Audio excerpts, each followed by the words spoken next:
Burgess and Bolton's weekly wrap-up.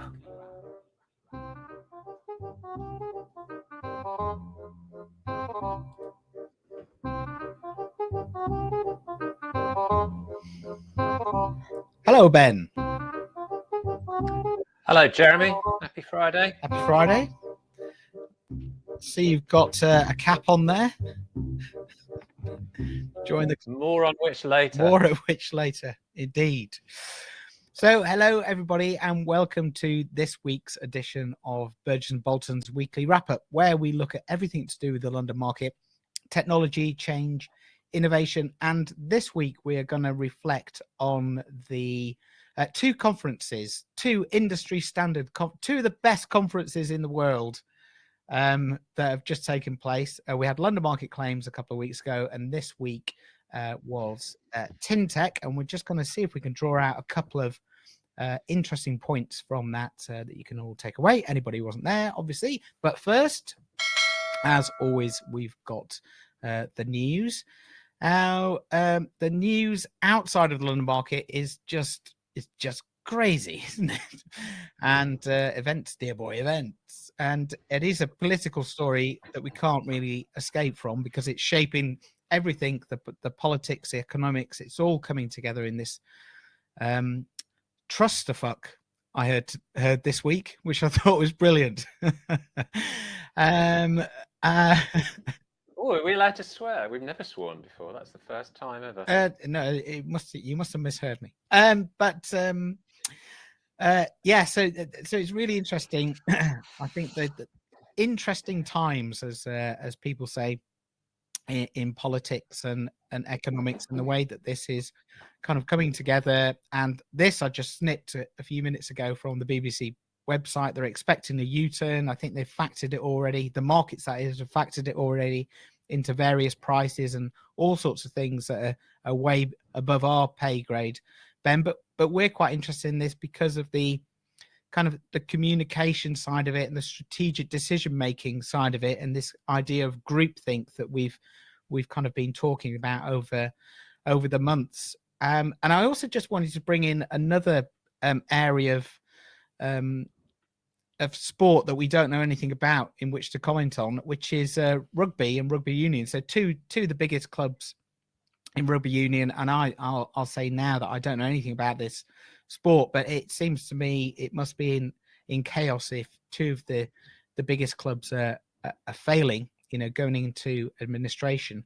And there is a parallel here between kind of the macro global economic crisis and politics we find ourselves in, and then kind of industry specific crises that we see with lack of direction, strategic decision making, and not really knowing the fundamentals of what you're doing, it seems to me. And just a couple of really fascinating things that are constantly catching our eye, I suppose, this week, and what we like to talk about, I suppose. Yeah. So the government or non-government situation, as I call it, is spectacular. And as you, we were on it, obviously. We were on it certainly very early on to the groupthink thing, but probably this is groupthink, but it's also ideology in the place of any kind of pragmatism or any thought that anybody would be bothered by a message like this in the mini budget. So we've talked about that is now playing out as you'd expect. It's a real Ratner moment for them. I keep saying this, not another Ratner moment, but it is. It's just inconceivable looking back that anybody could have done that, but they did, and this is where we are. And anyway, my prediction is that she will not be in the Prime Minister in about 3 weeks' time. Yes, and I think you might be right there. It was quite interesting on Newsnight last night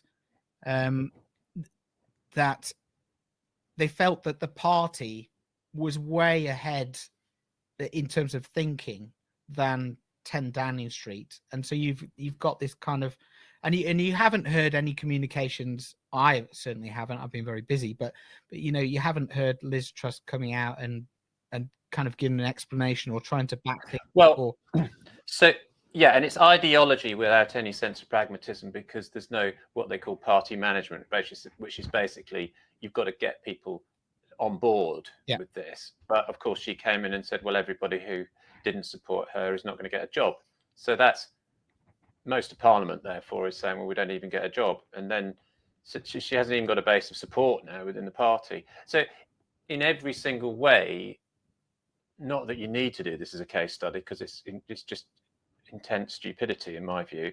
That's what you should call the case study. It's not worked, but I guess there are things you could list out as to things you shouldn't do. But I think we knew those things. So it's and the other thing, so I was going to say, is leadership being out of touch with people. We do see this obviously a lot. I had a bit of a rant about some of that last week, which is sitting in the ivory tower. I mean, she did it. Truss did it before she even got into the ivory tower. She was so excited by the ivory tower, and she almost instantly became that person in the ivory tower. But the one last week of Kessler talking about Score's decision on pulling out of a market just again seemed to me to be out of touch. So I think those things really do come back and bite you, and lessons will be learned. Yes, indeed. And I think then if you take it into the insurance market, and like you've just picked up there, decision making sometimes seems bizarre in the industry that we work in. You had that case, not the case study, but as you were saying, pulling out of a market that is you should be playing in. And similarly, the message was everybody will get this because I've just said it, which is the same thing that Liz Truss says. Everybody will understand this because I've just said it, and it's in my head. In my head, I think it's the right thing. Yeah. But it isn't about what's in your head. It's about what everybody else thinks, and that's the really important thing about communications and any enterprise. I think you've got to say, look, what's the impact of when I say something, because it matters. Yeah. And you've also, and sorry, the rugby thing. I was just going to say, that is, I mean, I understand a bit about rugby. I mean, the first thing is what if all these clubs go? What are the insurers going to sponsor? And what? So it's a big name going, and it's drifted in again. Another drift of we think we should be able to pay our players all this money when there isn't actually the money coming through the turnstiles or the sponsorship. I think rugby's a game. I mean, I do follow it a bit, not club rugby, but international a little bit. And I've always said for the last few years, it's got too complicated. It's too boring in the way it's played. It's lots of kicking. And nothing was done. There's a debate. Oh, yeah, but let's just leave it because it'll all be all right because we're rugby. So in our heads, rugby union will always be successful. Now it isn't. Yeah. It's really... So you've got to be really careful about hubris, I think. Yeah. Good. Okay. I'm sure we don't have any hubris. No, we don't. You and I. No. So let's talk about your number one hit on Slipcase. This is don't know why you're laughing. Anyway, I mean, look, this is the affirmation of all my hard work and career, and I am the number one trending article on Slipcase. Here it is, finally. Via the insurer. Look, there we are, number one. Super. I wasn't laughing like that. I thought it was. No, it's fine. You can. It's fine. I can see. Other people will be laughing as well, but no, it doesn't matter. No. It's just get this straight. I am the number one trending article now on Slipcase. Yeah. So good. That's You've been called worse things in an article, but anyway, we'll move on. Well, I've had I've also, I don't know if you remember, I may have mentioned it, that I was the number 7 trending article in the RPC podcast as well. Oh yes. Of over 50 podcasts. So if anybody's out there wanting me to do any gigs, that's the result you get. You're a market maker. that's the sort of professionalism and dedication that I put in, and it gets the results. So what's this article all about then, Ben? I can't remember. Good. No, it's about it's about trading systems and the fact that they. So the simple story is that when we ask people in the market, what do you think about e-trading or trading on electronic systems, all the brokers and underwriters said, yeah, I think everybody will be trading on these systems by basically the end of early 23. So fine, but the point is that's not currently where they are. They're nowhere near that. So a sense of the time. So I think they're wrong. I don't think that's going to be the case because things aren't being done quick enough and they're not happening. And it's an incredibly manual process, and that's the productivity problem. So that's what the article is about, is a little bit of anticipation of PPL version 2 or whatever it's called, or Next gen. Or... next gen, yes. Yep. Next gen. And please, everybody, the cry for help is, yeah, they want it to just work like other systems do. Yeah. And I think we'll probably pick up these themes in a second when we review Tintech London Market. But I would echo that. I do think there is more positivity around some of this stuff, and I think it comes back to what we were talking about at the top of the show with the politics story. You know, the comms is getting better. You know, it's at least it's not some kind of shiny, glossy kind of press release every time. At least they're trying to engage the market. But I don't want to use all my eggs in one, but whatever the phrase is. God, it's been a long couple of weeks for sure. But anyway, we will talk more about that later. But no, that's a good article, Ben. I like that. What else have we got? What else did I say we had? I think. Oh yeah, Stat of the week. The cyber. So. Oh yeah. So this popped up last week before Tintech. So it was a week ago, and there was it just came out in the press that there was a cyber attack, and I think some of the systems went down, or at least they shut them down to make sure they could ring fence certain areas. But I think at the end of it, I think the story is that I think they spent a lot of time making sure that none of the data had been compromised. I think it is just I think this is a story, especially this week with Tintech happening, just to remind everybody just how important cyber is. And it was talked about quite a bit. It's not really our domain. We don't have chief security officers at our conference talking about data and cyber risk, and whether they do, I don't know.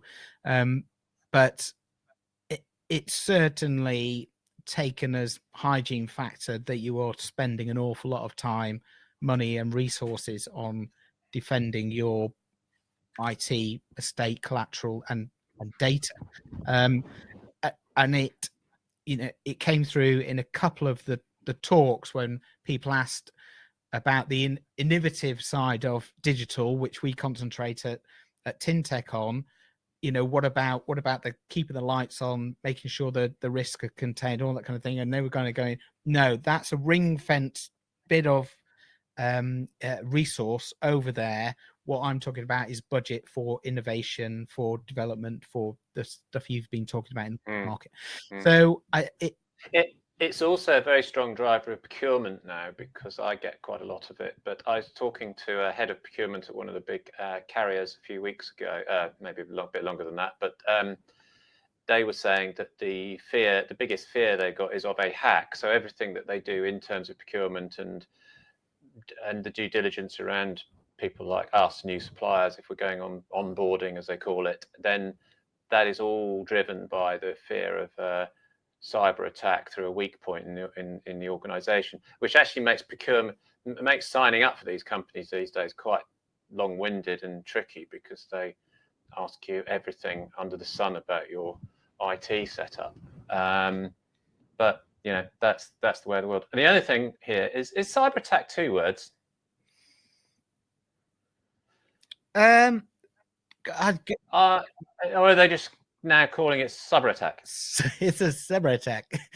Well, I thought it was 2 words. I thought it was a cyber attack. Yeah, but not. It's a cyber attack. Cyber attack. Anyway, yeah. Who knows? I don't know if it's a new word. That's fine. Maybe it's the anti 3-letter acronym society we've set up, where they're just putting lots and lots of words together to make them really long, like that train station in Wales. Yeah, Bolton and Burgess could be one word. It could be Bolton and Burgess. Bolton Burgess. Burgess and Bolton. I mean, Yeah, get it the right way around. it. No, my own webcast. Yeah. Right. Okay. So let's move things on. So we've already touched on it. We were both I was running and you were speaking and participating in London Market Claims and Tintech. I thought it was I thought there were a couple of good events, but you can comment on that more than me, Ben, kind of being more in the audience rather than organizing it.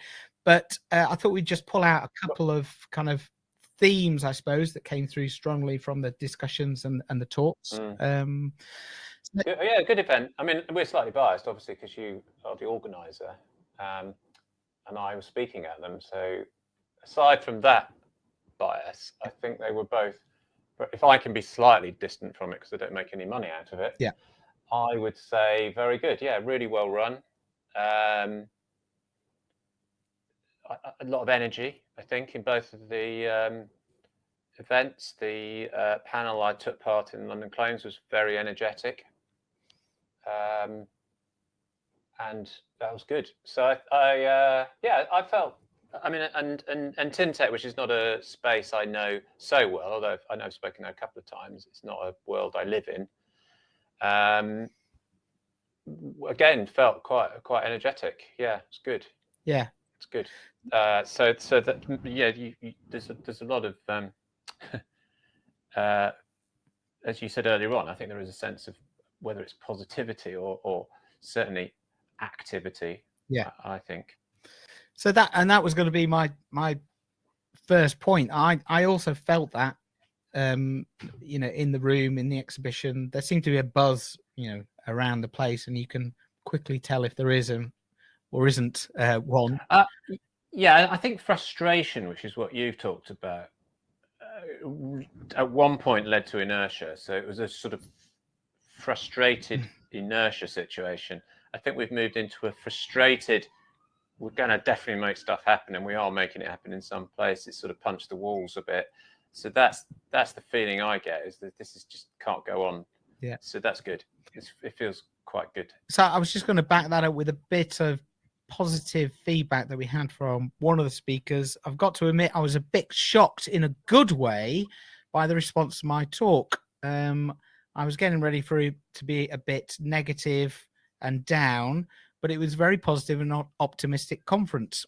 It's the best environment I've been ever since I've joined the London and Lloyd's markets, so a refreshing change. So I think that's good, and kind of at least reinforces how we feel about it, that other people are feeling that way as well. I'd say the other important things that I took out of London Market Claims, just thinking about that for a second, is there was a lot of talk about customer focus, being more customer centric, I suppose, in the decisions they were making. And you would have thought the claims directors would be thinking like that, but over the years, I mean, they have bogged down in their own technical ability to move paper or data around within and without of their organization. So I thought that was positive. And again, there was a focus on service and what it actually means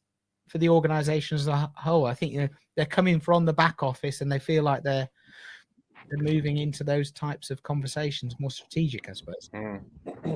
Yeah, I agree. I think there's I don't think people know where the world is going to go, what's going to happen, but we know it's going to be quite tough.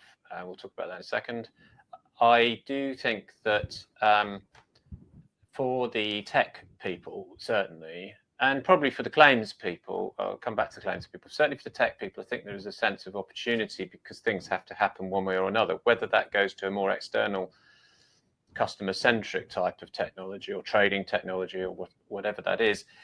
It seems that the whole data piece is huge and is also about the operational control of costs or reduction of costs potentially in a world where it is going to be necessary to do that. So I think there's probably a clear sense that technology has a real role to play now going forward for the industry.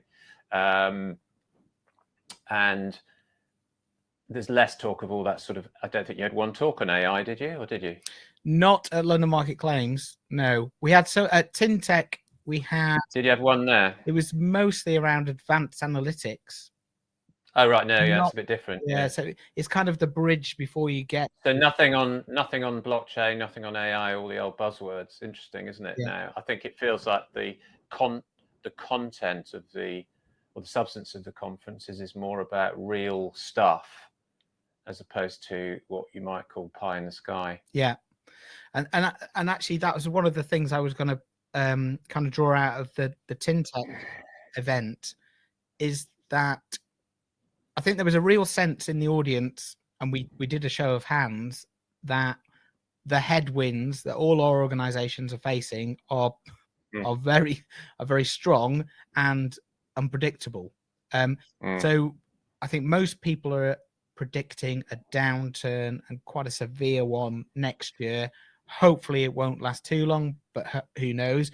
And that's reflected in when we did the show of hands, people saying their budgets were IT. I'm talking here. Their budgets are not going to go up. They're going to stay the same, or a few of them said they were going to be reduced. And this is for more of the, data transformation agenda, as I was saying before. This is where we kind of have the conversation.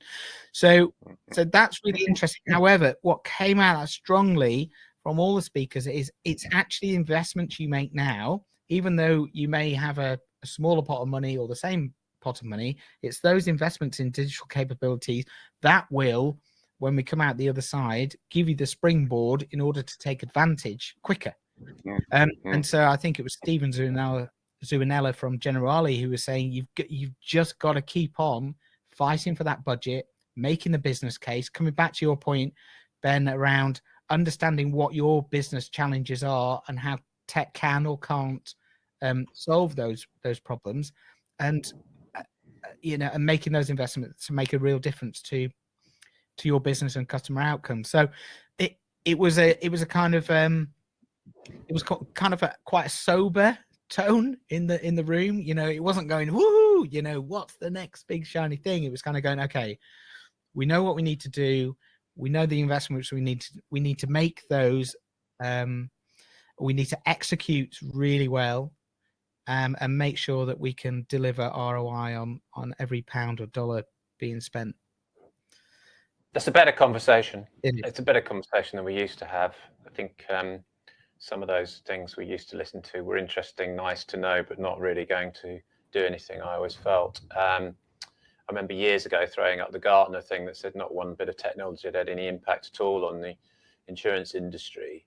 And that was stuff like blockchain then and AI and so on. So I think thankfully we've moved away a bit from that stuff into what I think is important, I've said before, is around data and how you free the data up to do more of the data analytics, I think, that support growth. And actually, there's a very good article in the Insurance Journal. I didn't throw it up today, but it's a similar thing being said about a conference in the US. I think recently, I've forgotten which conference it was, but anyway, it's in the Insurance Journal if you want to find it. And it's saying that effectively there will be quite a move towards operational technology. So the investment will go into operations, and a lot of that would be about data and fundamentals. And that's sort of where I think it should be as well. I mean, that's where the problems are. That's where I see teams saying that's where we're hampered by not by systems per se, by legacy or software, but by the fact that we've just got all this data, but we can't do anything with it. We can't grab as much out as we need to use it to create the value we need. So in claims, for example, that's a big block to moving claims on as being a benefit of the organization in the proposition it's selling, because they don't have the wherewithal to simply say, look, this is what we could do with analyzing past claims and pricing. This is what we can do with customer information on status of claims, etc., etc. So that is still the Gordian knot, I think I've described it as somewhere. Yeah. Good. What are the things we take away from the conference? So we've already talked about the battle for budget, but also the war for talent. They're all quite aggressive terms that are being bandied about. But talent was up there as a real challenge, not only competing for the types of skills and capabilities that are required now, but also the future ones, the next generation of talent. And we've talked about it, that I think the London market's got a real issue with actually I saw on LinkedIn that Matthew Moore had got behind the LMG Caroline staff kind of promotion of the next generation. How do we attract them? How are we doing that? So I think that's really important. Yes, I saw that. It's good. And just a quick shout out to Caroline Wagstaff for getting Top Woman Professional of the Year. Oh yes, at Women in Insurance Awards. That was good. Good friend. And she's pushing with, and Matthew have been pushing that. I think yes, it's good. I don't know. I'm not certainly not being critical of it. I just think I wonder. That's at a high level. Just wonder. We need to make the industry cooler, basically. We need to make it a cool place where people want to come and work, and it isn't just about the rationality of this is a place you haven't heard of. It's very interesting and it can pay.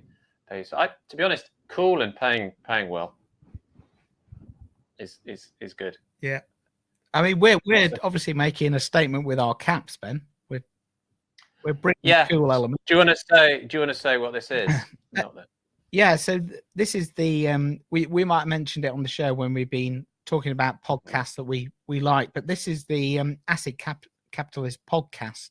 If you Google it, you'll find it on whatever you listen to your podcasts on. But it's Hugh Hendry, who ran a hedge fund in 2008, the financial crisis, and made a lot of money when most of the rest of the world was losing it. So he's a really interesting person, because he's quite contrary, isn't he? He says stuff that is the polar opposite to what the rest of the herd is thinking, or at least he questions it. So we like that, and he gets some interesting people on to test. Yes, I mean, I think we found it very interesting because he breaks down the analysis of various of the crises that we're facing, which is great. And the other thing, as you say, is that he takes his investment strategy was to find things that other people hadn't seen or found, and he was proven right. I think he had as he says, I think he had a long time when he wasn't proven right, and that was a bit anxiety inducing. But and he does it with another chap who's known as the Alchemist, who is his alter ego. Yeah. Who didn't both Scottish. Anyway, shout out to them. Yes. And we bought their hats, and I've gifted it to you. You have. And I'm very pleased with my hat, so thank you very much. And it's probably the most expensive baseball cap you can buy in the world. It genuinely is the most expensive piece of clothing I've got. Yeah. That's it. Good. So a couple more things I want to just say about Tintech. So there was a big session on the Blueprint 2. And a lot of people attended it. It was really interesting to hear Bob James talk about the update from June and also from February from Tintech London Market. It seems to be moving in the right direction. I think what was interesting is that Joe Dainty and Malik Baldi, who've now been employed by Lloyd's as kind of engagement, communication. So Joe's on communicating with kind of practitioners, insurance brokers. Marek is it's kind of supplier engagement. So they've now got one point of contact through which to find out the information, and not only find out the information, but to engage in conversations about how this stuff is going to impact your organization, what you need to do to get into the transition phase, and then ultimately adopt some of these solutions. And I really like that, because it's, as I was saying before, it's kind of a flip from where it was before. This is a top-down approach. This is what we're doing. Get on and do it. It's more collaborative. It's more trying to bring everybody together. But the problem with that, of course, as we all know, it does detract from the pace of change. I think it is too slow still. But I think they were good steps in the right direction. So if you want to know more information, Joe Dainty at Lloyd's is a good port of call there.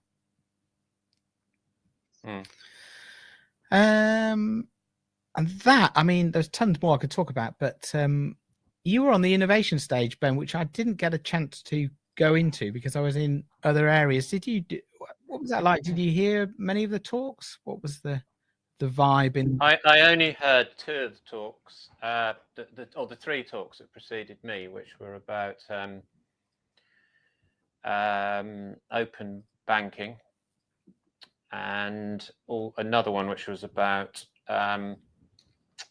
basically GDPR type data compliance software that allowed you to simply register and then share data with organizations. So a big issue, both of them quite interesting in terms of technology being a central part of what the idea or the concept.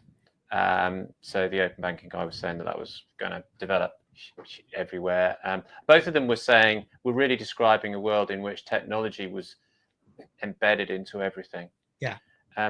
Which I'm skeptical of, actually, to some extent, because I think just in my daily life, I see lots of embedded technology, but it doesn't work that well in lots of cases. And you get then back to saying, well, where's the human being in all of this that's going to help me? I think that I came away chatting about for example, the one that was the compliance solution. I've had a lot of involvement in that, obviously, because I do data sharing with quite a lot of organizations. Actually, I don't think there's a hugely complex thing, but if you start to put a lot of rules and procedures that you get in technology, I think it will become almost too transparent. So you can't do a commercial arrangement.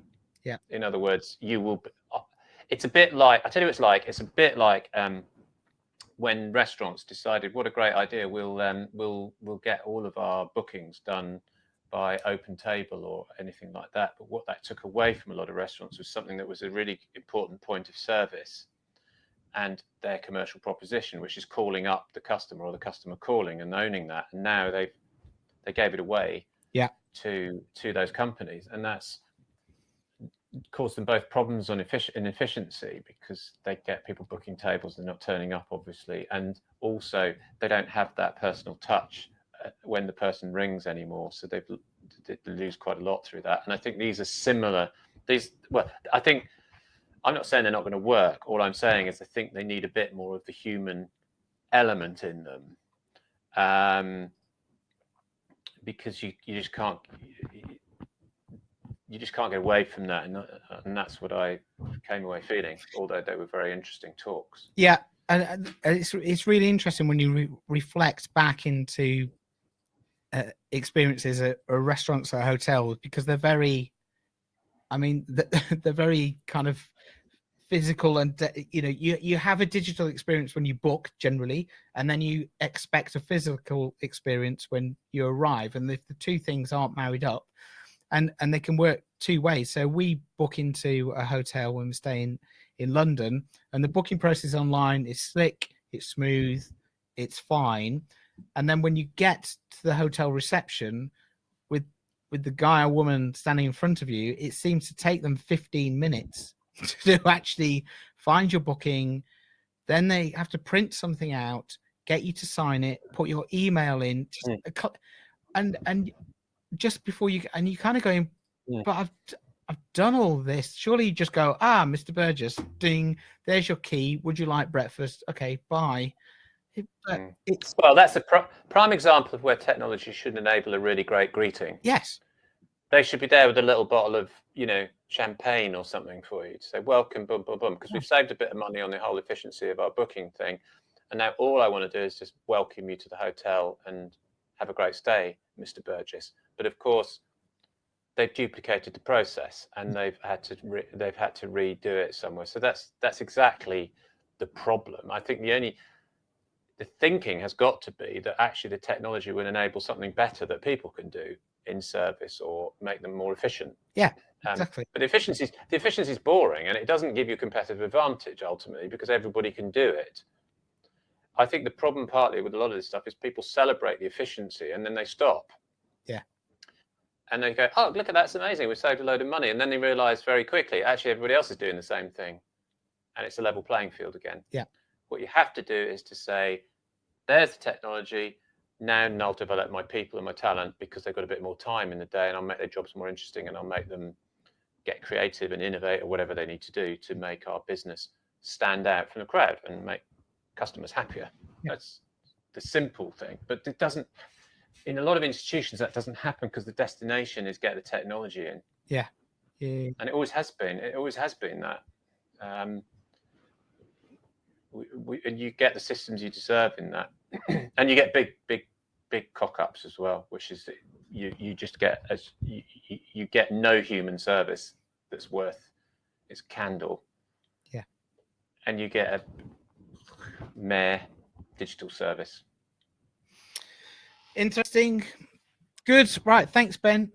Thanks for coming along. Thanks for sharing your thoughts and as always supporting us. So, what are you doing this weekend? I am doing football with my son. I'm not doing it. I'm taking him. That's all. And I'm actually not doing much else because I've had, like you, a rather busy time. So I'm gonna kick back a little bit. Yeah. And get ready for next week, which is also busy. Yeah, never stops. Yeah, me too. My wife's working, which means I have the kids. Apparently, they've got sleepovers and whatever, so no ferrying around and all that business. But it's all good fun, really, at the end of the day. So good. Excellent. That's what it is. Right. Thanks for tuning in, everybody. We will see you next week, and have a good weekend. Have a great weekend, all. Bye.